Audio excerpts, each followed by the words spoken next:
La PPRE, elle demande des sanctions contre les responsables du M23, contre les militaires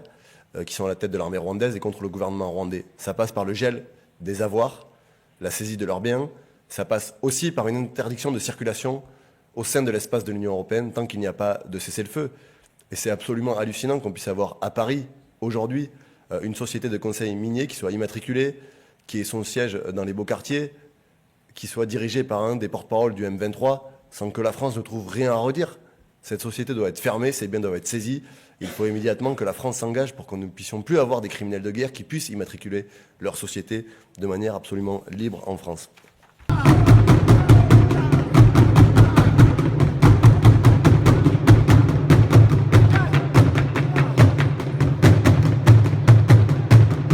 Bonjour à toutes et à tous. Carlos a décrit le contexte dans lequel on dépose à nouveau cette PPRE qui fait suite à un certain nombre d'initiatives, et je pense aussi à ma collègue Clémence Guettet qui a posé une question au gouvernement il y a 15 jours où nous n'avons d'ailleurs eu aucune réponse du gouvernement français. Nous sommes face au conflit le plus meurtrier depuis la fin de la Seconde Guerre mondiale, avec des millions de déplacés, chaque jour des gens qui sont massacrés, des enfants qui sont réduits à l'état d'esclavage pour aller travailler dans des mines pendant que certains s'enrichissent. Et cette PPRE, elle répond aussi à un objectif, c'est-à-dire qu'il y a des moyens d'action pour la France et pour l'Europe. Il y a des sanctions politiques, diplomatiques, économiques qui sont possibles, et des leviers sont à disposition des responsables politiques, et nous, on est parlementaires. Donc on souhaite que la France s'engage et sorte du silence complice qui est le sien aujourd'hui et prenne des décisions concrètes. Carlos l'a évoqué, évidemment, la PPRE, elle demande des sanctions contre les responsables du M23, contre les militaires qui sont à la tête de l'armée rwandaise et contre le gouvernement rwandais. Ça passe par le gel des avoirs, la saisie de leurs biens. Ça passe aussi par une interdiction de circulation au sein de l'espace de l'Union européenne tant qu'il n'y a pas de cessez-le-feu. Et c'est absolument hallucinant qu'on puisse avoir à Paris, aujourd'hui, une société de conseil minier qui soit immatriculée, qui ait son siège dans les beaux quartiers, qui soit dirigée par un des porte-parole du M23, sans que la France ne trouve rien à redire. Cette société doit être fermée, ses biens doivent être saisis. Il faut immédiatement que la France s'engage pour que nous ne puissions plus avoir des criminels de guerre qui puissent immatriculer leur société de manière absolument libre en France. Ça passe aussi par nous, par la fin de ce qu'on appelle les accords de coopération militaire avec le Rwanda. La France a un accord historique depuis 1975 de coopération militaire. Nous demandons aujourd'hui à ce que cet accord soit suspendu. Dans le même état d'esprit, en avril 2024, la France a passé ce qu'on appelle un accord d'assistance militaire avec le Rwanda qui entraîne le versement de 400 millions d'euros de la France au Rwanda. Et nous demandons que cet accord soit aussi suspendu et que les versements d'argent soient totalement arrêtés. Parce que si aujourd'hui ces partenariats et ces accords continuent, la France sera un complice du massacre de dizaines de milliers de civils. Et nous ne pouvons pas accepter, nous parlementaires, que la France soit complice du massacre de ces personnes-là. Également mettre fin à la participation aux événements culturels et sportifs qui se tiennent au Rwanda, et notamment sur la question sportive. Je vais en dire un mot parce que depuis des années, le Rwanda utilise le sport, le cyclisme, la Formule 1, le basket, évidemment le foot, pour se refaire une virginité et se présenter à la face du monde comme un État respectable et fréquentable, alors qu'au même moment, son armée massacre des milliers de personnes. Nous demandons évidemment la fin du partenariat de la honte entre ce qu'on a appelé Visite Rwanda et le Paris Saint-Germain,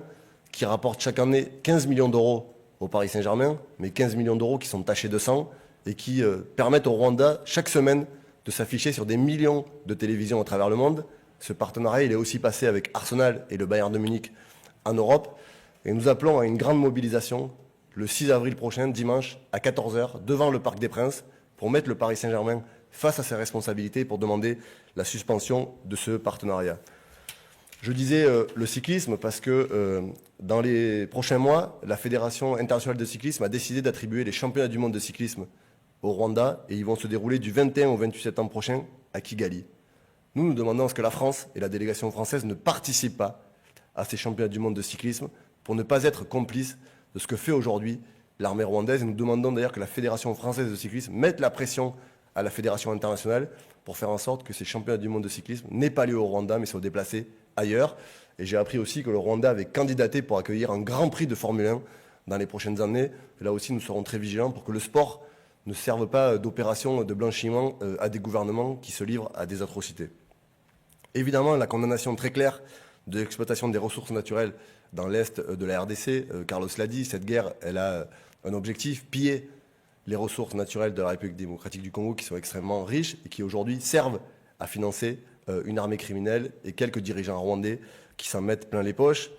Au niveau européen, suspension de l'accord de coopération minière signé avec le Rwanda en 2024, ce qui est absolument pour nous aussi hallucinant, c'est-à-dire qu'en 2024, la situation n'était pas nouvelle, et pourtant l'Union européenne a signé un partenariat avec le Rwanda, mais malheureusement l'Union européenne n'est pas à son coup d'essai, puisque nous mobilisons aussi depuis des mois pour suspendre l'accord d'association entre l'Union européenne et l'État d'Israël au regard du massacre commis à Gaza, et on voit que l'Union européenne préfère regarder ailleurs, privilégie ses intérêts, y compris financiers, alors qu'il y a des peuples qui sont massacrés, et un embargo sur tous les minerais dits T3,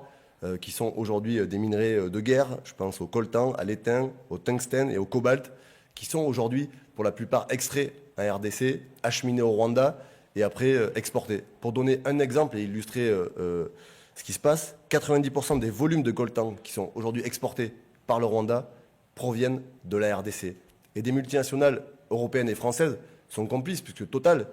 est sur place et continue de verser des dividendes à ses actionnaires, et des dividendes qui sont aujourd'hui des dividendes de mort, puisque l'exploitation de ces mines, elle est permise parce qu'on a des armées criminelles, et notamment le M23 qui en a pris possession, et qui permet d'exporter les ressources au Rwanda pour financer tout ce qui se passe. Et enfin, dernier élément,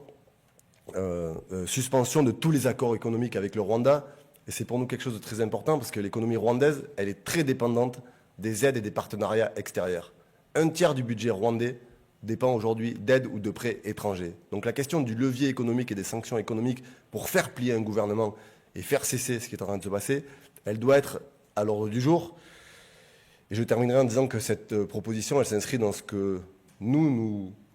croyons de la politique française, c'est-à-dire une action, pas d'indignation à géométrie variable, pas de double discours, mais véritablement une volonté politique de faire respecter le droit international. On ne peut pas avoir un président de la République et un gouvernement qui fait des leçons à longueur de journée sur les valeurs de la République, sur le droit international, sur la paix dans le monde, qui parle à longueur de journée de sanctions légitimes contre les oligarques russes, mais qui, sur d'autres conflits, ne prend pas de position, ne prend pas de décision, comme s'il y avait des conflits de seconde zone, comme s'il y avait des citoyens et des habitants du monde qui étaient des habitants de seconde zone et qui ne méritaient pas que la France s'engage pour sauver leur vie, parce que c'est de ça dont on parle aujourd'hui, c'est de sauver la vie de dizaines de milliers de personnes. Et j'ai évidemment une pensée pour toutes les Congolaises et les Congolais qui, en France, se mobilisent, sont inquiets pour leurs familles, leurs proches, pour leurs amis. Une pensée pour les Congolaises et les Congolais qui sont aujourd'hui dans le nord et l'est de la République démocratique du Congo, qui depuis des années vivent des persécutions, des déplacements, des viols, des agressions, la famine, des meurtres, qui aujourd'hui attendent d'un pays comme la France, attendent de l'Europe et des puissances occidentales qu'elles s'engagent et qu'elles soient aux côtés du peuple congolais pour stopper l'aventure criminelle du gouvernement rwandais et de ses milices, notamment du M23. Donc nous serons déterminés à mener la bataille, et cette proposition de résolution, elle répond à tous ces objectifs, et elle doit aussi permettre à ce que chaque groupe politique, Carlos l'a dit, se positionne, dise où il se situe dans le respect du droit international, et que chacun assume à visage découvert ses positions sur ce sujet qui est pour nous un sujet sur lequel on se bat depuis de nombreuses années et sur lequel on va continuer à mobiliser. Merci.